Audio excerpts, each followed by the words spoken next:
Hello, this is Michele Knight. This is the astrological update for Cancer for the whole of December. And it's quite a full-on month this month. There's a lot going on for you. Firstly, there's a lot of focus on your passionate relationships.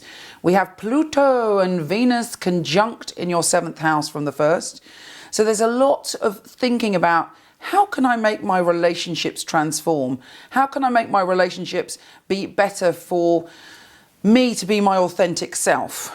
We also have on the 5th Mars in the 3rd trine Venus in the 7th. So Mars in the 3rd is all about communication, but communicating on a primal level, being able to put into action your communication, and you're feeling that you want to express yourself more clearly in relationships. And that's not just love relationships, it's day-to-day relationships. You want to express yourself, you want to put into action your ideas, you want to be fearless, you want to face your insecurity and push ahead. So that's really, really good for you.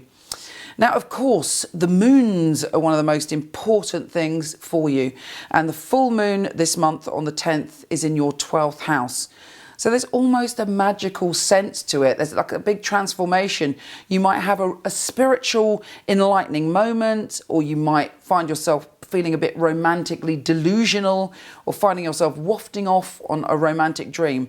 So try to keep your feet on the ground, because whatever way you go, there's an eclipse. And an eclipse means some kind of deep transformation, some kind of massive change that you can't avoid.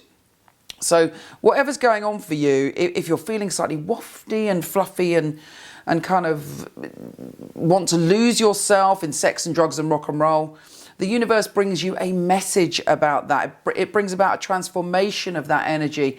And in a way, it probably brings you the truth, because later on in the month, there's a new moon in your 7th house, conjunct Pluto, square Uranus in the 10th. So basically, all of your relationships are changing. Not only your romantic relationships, but also your work relationships. There's some kind of shift, some kind of revelation, some new way of being.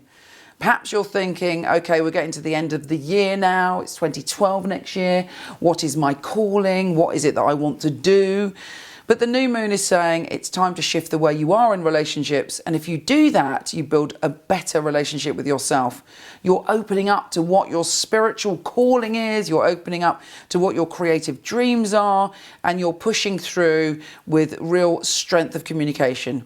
Have a stunning December, and I'll speak to you soon.